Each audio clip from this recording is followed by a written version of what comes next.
Welcome है आप सबका हमारे आज के सेशन में। अभी हमने एक वीडियो में पीछे बात करी थी कि लड़के लड़कियां शादी क्यों नहीं करना चाहते हैं या फिर ब्रेकअप और डिवोर्स जो हो रहे हैं वो आजकल के टाइम पे क्यों हो रहे हैं। क्यों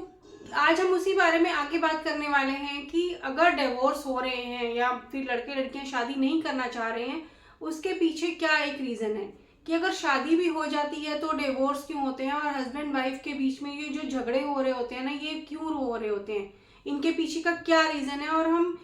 क्योंकि कहीं भी आप देखिए वो एक छोटी सी बात एक झगड़े से शुरू होती है, वो बहुत बहुत लंबी बात बन जाती है, फिर वो एक ब्रेकअप और डिवोर्स पर जाकर पहुंचती है। तो इसी में हम आज जानने की कोशिश करेंगे कि वो कौन से छोटे छोटे से पॉइंट्स हैं जिनको हम ध्यान में रखें और उन चीज़ों से हम किस तरह से निकल सकते हैं। तो हम लोग पहले देखें कि अगर हम ये बात सोच के चले ना कि जो कि लड़के और लड़की हैं या फिर एक आदमी और एक औरत है, एक हस्बैंड और एक वाइफ है, आप इसे इस छोटी सी एक एग्जांपल के साथ लेकर चलिए कि वो सोच के देखिए कि लड़के और लड़की जब शादी से पहले हम इसको ऐसे लेके चलें कि वो अलग अलग ग्रह से आए हैं या फिर अलग अलग यूनिवर्स से आए हैं या अलग अलग दुनिया से आए हैं या फिर उन दोनों की फैमिलीज अलग अलग हैं। वो एक लड़का है एक लड़की है, उन दोनों की एक सोच अलग अलग है। तो यहीं पर एक सबसे बड़ी जो प्रॉब्लम है ना, वो एक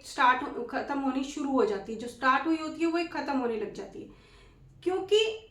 जब आप ये सोच कर देखिए कि जब लड़का पढ़ता है उसको लगता है शादी होनी है, तो उसकी एक अलग सोच होती है कि मैं एक लड़का हूँ और उसको लगता है कि मैं अलग हिसाब से हूँ, और एक लड़की है वो अलग हिसाब से। पर जब वो दोनों मिलते हैं तो उन लोगों को लगता है कि अब अगर हम इसको एक ऐसी स्टोरी के साथ देखें कि लड़के जो हैं वो मार्स पे रहते हैं और लड़कियां जो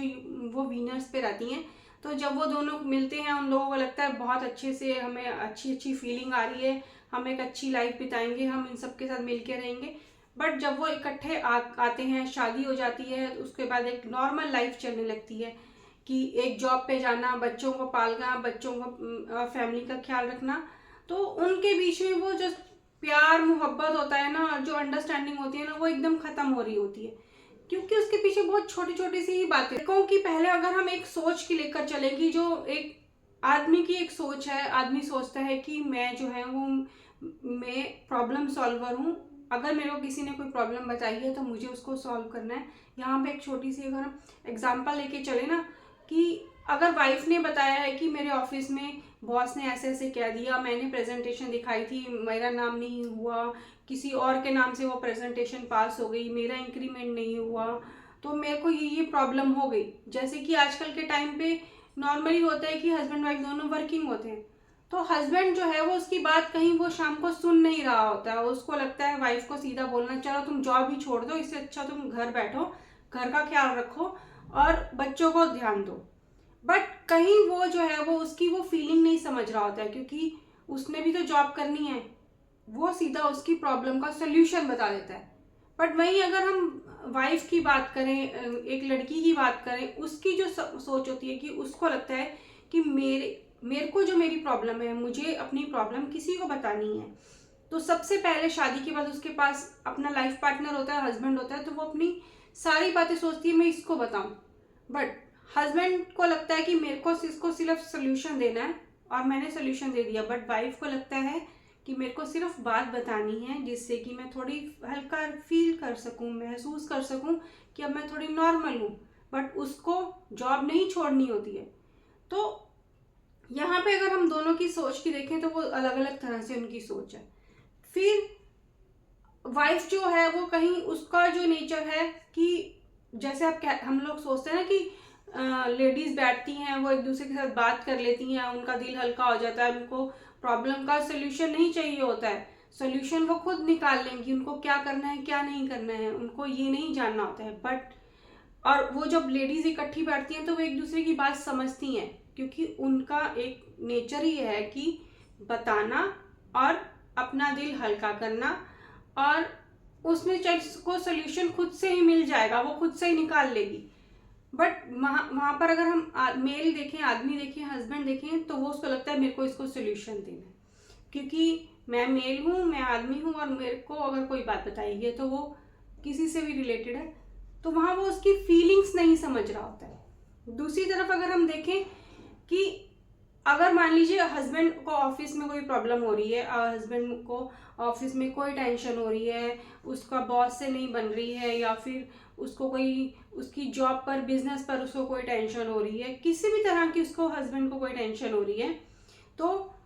अब हस्बैंड का नेचर ये है कि वो आएगा ऑफिस से और उसके फेस पे जो औरत है उसको, उसकी सिक्स सेंस उसको बता देगी कि भाई हाँ इसको कोई टेंशन है। बट वो एक बार पूछेगी हस्बैंड से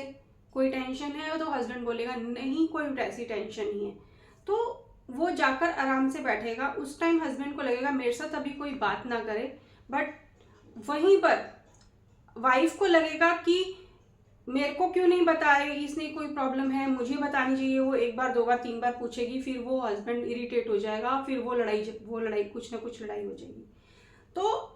वाइफ को लगता है कि उस सिचुएशन पे मुझे, हम, क्योंकि वाइफ का नेचर है, फीमेल का नेचर है बात करना, बट आदमी का नेचर है उसको बात नहीं करनी है, उसको सिर्फ बैठना है और अपनी प्रॉब्लम खुद सॉल्व करनी है। उसको लगता है एज ए मैन कि मैं अगर, मेरे को अगर किसी से बात करनी है तो मैं उससे बात करूंगा जो इस, या तो इस प्रॉब्लम से निकल चुका है, या फिर जो मेरे से कोई बड़ा है, चाहे वो घर में उसका बड़ा भाई हो या फिर उसका फादर हो या कोई भी ऐसा बड़ा हो। उसको लगता है कि मैं एक आदमी से बात करूं क्योंकि ये प्रॉब्लम आदमी ही सॉल्व कर सकता है। तो उस सिचुएशन में उसको लगता है मैं चुप रहूं, या फिर उसको लगता है कि अगर मुझे किसी से नहीं पूछना है तो वो अपनी प्रॉब्लम के साथ आएगा, बैठेगा, रिलैक्स थोड़ा करेगा, टीवी देखेगा, गेम खेलेगा, या फिर कुछ भी मोबाइल में देखेगा, या फिर कुछ भी न्यूज़ सुनेगा, क्योंकि उसको लगेगा कि मैं थोड़ा सा रिलैक्स हो जाऊंगा टीवी देखने से। कहीं उसको फिर अपनी प्रॉब्लम जो है ना वो ऑफिस की वो छोटी लगती है, जहां वो न्यूज़ में, टीवी में बहुत सारी बड़ी बड़ी प्रॉब्लम्स देख रहा होता है, तो उसको पता है कि नेक्स्ट डे जाकर वो उसका सोल्यूशन ले लेगा। बट वहीं अगर वाइफ को वो नहीं बताता है तो उसको, वाइफ को लगता है मुझे तो बताया नहीं, मैं इसको सोल्यूशन दे देती, तो वो बार बार पूछती है, वो इरिटेशन होती है और फिर वो लड़ाई झगड़े हो जाते हैं। तो यहाँ हमें सबसे बड़ी समझने वाली जो एक बात है, दोनों के नेचर्स जो है वो अलग अलग हैं, दोनों के स्वभाव अलग अलग हैं, दोनों एक अपोजिट सेक्स है, तो फिर इसलिए दोनों को अलग अलग से समझना पड़ेगा। और हम जब हस्बैंड वाइफ, जब लड़का लड़की शादी हो जाते हैं, तो वो दोनों को समझने के जगह समझते हैं कि सामने वाला मेरे हिसाब से समझे, मैं जैसे कह रहा हूँ वो वैसे समझे। तो वो चीज़ें दोनों की अलग अलग जो है वो नहीं हो पाती हैं। ये एक बहुत बड़ा रीज़न है। फिर आ जाता है कि यही बात है कि आदमी को लगता है कि मैं अपना सोल्यूशन निकाल लूंगा, बट वाइफ को लगता है कि मैं तो, उस सिचुएशन में वाइफ को लगता है कि मैं इसकी वाइफ भी हूँ, मैं इसकी माँ भी हूँ, मैं इसकी बहन भी हूँ, मैं सब कुछ हूँ, तो मैं इसको सोल्यूशन दूंगी। तो उसको जब नहीं मिल रही होती है तो वो कहीं पर वो डिसअपॉइंट हो जाती है। फिर नेक्स्ट आ जाता है कि, और एक बात आ जाती है दोनों की लड़ाई झगड़े के रीजन के पीछे, दोनों की जो है, हम अभी जैसे हमने बात करी ना, दोनों अलग अलग ग्रह से आए हैं, अगर हम ये सोच के चलें तो दोनों की भाषा भी अलग अलग है, हम इस तरह से लेकर चलते हैं। मान लीजिए कि वाइफ ने बोला कि, क्योंकि एक ही सेंटेंस को समझने का दोनों का अलग अलग का तरीका है, कि वाइफ ने बोला बहुत दिनों से हम लोग ना कहीं बाहर नहीं गए, और वहीं हस्बैंड बोलेगा बहुत दिनों से, मतलब वाइफ ने बोला हो कि मान लीजिए महीना हो गया हम लोग बाहर नहीं गए, घूमने नहीं गए, मॉल नहीं गए, मूवी नहीं गए, या बच्चों को घुमाने नहीं ले गए, तो वहीं हस्बैंड बोलेगा कि अभी तो गए थे एक महीना पहले। तो उसको लगता है कि वही बात को वो अलग तरह से समझ रहा है कि अभी तो इसको लेकर गए थे, अभी तो इसको शॉपिंग करवाई थी, बट वाइफ कह रही है कि बहुत दिनों से गए हैं। तो कहीं उन दोनों के समझने का वो अलग हो जाता है, उन लोगों की लैंग्वेज समझने की अलग हो जाती है। मान लीजिए हम एक एग्जांपल लेके चलते हैं कि वाइफ ने बोला हस्बैंड को कि शाम को सब्जी लेते आना, या शाम को ये काम करते आना ऑफिस से आते टाइम। तो हस्बैंड सोचेगा कि वो उसको अलग तरह से लेगा, अच्छा तुम ये काम भी कर नहीं सकते क्या, तुम्हें इतना टाइम नहीं है, वो अपने हिसाब से सोचने लगता है, क्योंकि वो अपनी टेंशन में अलग से ऑफिस में अगर है, और वाइफ ने अगर उससे इतना काम कह दिया, और वाइफ सोचती है कि ये मेरे को मना कर रहा है, तो इट मीन्स कि क्या इसके पास घर की जिम्मेदारी सिर्फ मेरी ही है, मैं ही संभालूंगी, क्या ये इतना सा सब्जी का काम नहीं कर सकता, कि राशन पानी की भी रिस्पॉन्सिबिलिटी है। तो कहीं वो जो बातें दिन भर में सुबह से शाम तक हस्बैंड के वाइफ के बीच में हो रही होती है ना, वो दोनों अपने हिसाब से उन जो टॉक्स हैं उन सब का मतलब निकाल रहे होते हैं। तो क्योंकि हस्बैंड अपनी अलग से टेंशन में है और वाइफ को लगता है कि कहीं तो मेरी बात भी समझ ले, तो वहीं अगर हम वो बातों को थोड़ा सा अलग तरह से बोलें, अलग तरह से करने की कोशिश करें, तो वो सिचुएशन अलग हो सकती है। मान लीजिए कि किसी फंक्शन पे जाना है और वाइफ बोले तुम ये वाइट शर्ट पहन लो, ब्लू शर्ट पहन लो, ये नहीं पहन सकते, वो नहीं पहन सकते, तो वहीं हस्बैंड को लगेगा ये मेरे को डोमिनेट कर रही है, मेरे को ऑर्डर कर रही है। वहीं अगर वाइफ अगर हस्बैंड को बोलेगी अगर तुम इसको इसके साथ पेयरिंग कर लोगे तो एक अच्छी कॉम्बिनेशन बनेगा, या फिर एक अच्छा लगेगा, या फिर जैसे मैं करती हूँ, मैं पहले से कपड़े निकाल कर रख देती हूँ, ये चीज़ें पहननी है, ये शर्ट है, ये पैंट है, ये पगड़ी है, ये है, तो वो भी एक सोल्यूशन होता है कि चलो या तो हम दे दें या फिर हम उसके हिसाब से चलें। तो या फिर हम उन बातों को उसी हिसाब से कहें कि सामने वाले को भी लगे कि थोड़ी सी हाँ चलिए ठीक है। फिर नेक्स्ट जो है कि यहाँ हम बात करें मूड्स के बारे में, बात करें कि हस्बैंड का जो मूड है वो एक मान लीजिए कि इस तरह से है कि वो अगर गुस्सा हो गया तो वो थोड़ी देर गुस्सा रहेगा, उसको लगेगा थोड़ी देर में कोई मना लेगा, बात कर लेगा, तो वो नॉर्मल हो जाएगा। वहीं अगर वाइफ है तो उसके मूड्स जो हैं वो स्विंग होते हैं, कभी उसको लगता है कि मैं ही सारा कुछ करती हूँ। मोस्टली कहा जाता है कि लेडीज़ के जो मूड्स हैं वो बहुत ज़्यादा स्विंग होते हैं, मेरे को कोई पूछता नहीं है, मेरी कोई कदर नहीं करता, या फिर सारे काम मैं ही करूँ, तो वो कहीं एकदम स्लो हो जाएगी, उसकी एनर्जी डाउन हो जाएगी। या फिर अगर वो बहुत खुश है, उसको बहुत चाहे उसको बहुत औरत को बहुत छोटी छोटी चीज़ों की तारीफ मिल जाए ना, वो बहुत अच्छी लगती है। उसको लगेगा कि मैंने बहुत अच्छा खाना बनाया था, मैंने तो सबका ख्याल रखा था, बट मेरी तो कोई तारीफ नहीं करता। तो अगर उसकी थोड़ी सी तारीफ हो जाए, अगर वो खुश है तो वो बहुत कुछ कर देगी, बहुत सारा घर को अच्छे से संभालेगी, बहुत सारे काम कर लेगी। बट अगर उसको लग रहा है मूड अच्छा नहीं है, तो वो जो कर रही है उसमें भी उसको प्रॉब्लम होगी। तो मूड्स जो हैं वो दोनों के अलग अलग होते हैं। यहाँ पे अगर हम देखें कि वाइफ को लग रहा है कि मैं ही सारा कर रही हूँ, हस्बैंड को लग रहा है मैं ही सारा कर रहा हूँ, तो दोनों ही मिलकर उस गृहस्थी को चला रहे होते हैं। बट जहाँ पर जो एक दूसरे के ऊपर डोमिनेट हो रहे हैं, चाहे वो हस्बैंड है चाहे वाइफ है, तो कहीं वो प्रॉब्लम होती है। कहीं प्रॉब्लम की सिचुएशन ये भी हो सकती है कि अगर दोनों वर्किंग है तो भी थोड़ा सा क्लैशेस जो हैं वो थोड़े से ज़्यादा हो सकते हैं। तो वहाँ पे भी अगर वाइफ को क्या चाहिए होता है कि वाइफ को ये नहीं चाहिए कि हस्बैंड मेरे लिए बहुत बड़े बड़े काम करे, बहुत सारी चीज़ें ला कर दे, बहुत सारे गिफ्ट्स ला कर दे। वाइफ को लगता है कि मेरे लिए वो छोटे छोटे से काम कर दीजिए। मान लीजिए किचन में अगर चाय बनानी है या हस्बैंड चाय बना दे, या फिर अगर किचन में काम करना है तो हस्बैंड थोड़ी सब्जी काट दे, या फिर कुछ ऐसे काम कर दे जो घर में अंदर कहीं घर में बैठने वाले काम है, जिसको अगर हस्बैंड को लग रहा है मेरे को कोई देखेगा तो क्या करेगा, तो वो काम अगर हस्बैंड किसके साथ कर दे तो वो बहुत खुश होगी। बट वहीं अगर कई बार लगता है कि हस्बैंड को कई ऐसे काम दे दिए जाते हैं तो हस्बैंड को लगता है कि शायद ये मेरे काम करने वाले नहीं थे, तो वो दोनों की अगर अंडरस्टैंडिंग होती है ना तो वो काम इजीली हो जाते हैं। बट आजकल के अगर हम टाइम में देखें तो हस्बैंड भी बहुत बहुत सारे काम करते हैं, कि जिससे कि क्योंकि दोनों वर्किंग है तो दोनों की लाइफ जो है वो पैरेलल चल रही होती है, तो बच्चों को देखना, करना, संभालना तो दोनों ही कर रहे होते हैं, क्योंकि आजकल के टाइम पे दोनों को ही करके चलना होता है। फिर बहस से बचने के लिए जैसे हमने भी बात करी, अगर आप बहस चल रही है तो यहाँ पर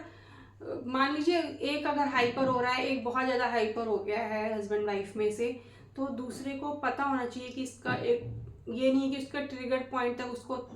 दबाते रहो,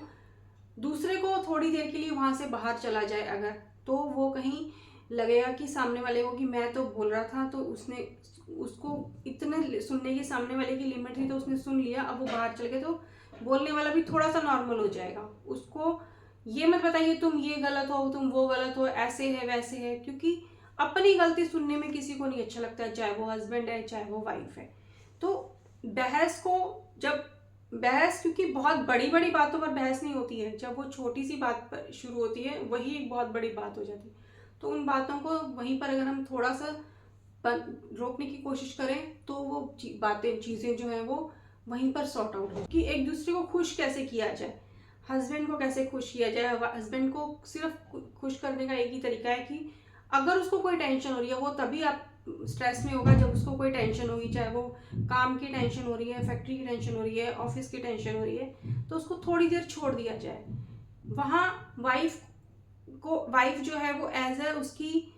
कंसल्टेंट या फिर काउंसलर बनने की कोशिश ना करे, वो उसकी सिर्फ हेल्प करे, उसको थोड़ी देर छोड़ दे, उसको सिर्फ इतनी हिम्मत दे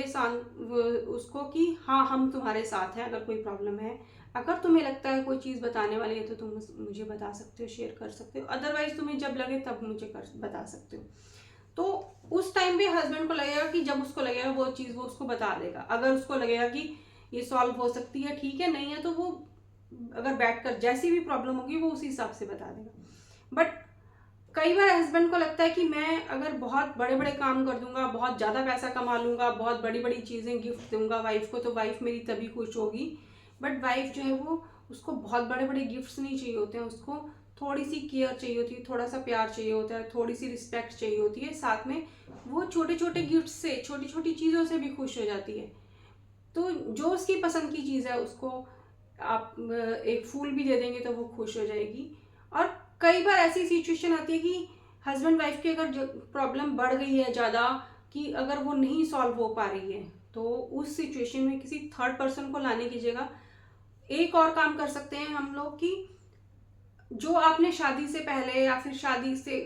बाद कुछ टाइम पे वाली जो फीलिंग थी ना, वो फीलिंग लाकर एक लव लेटर लिख सकते हैं दोनों हस्बैंड वाइफ को, अपनी फीलिंग्स लिख सकते हैं। क्योंकि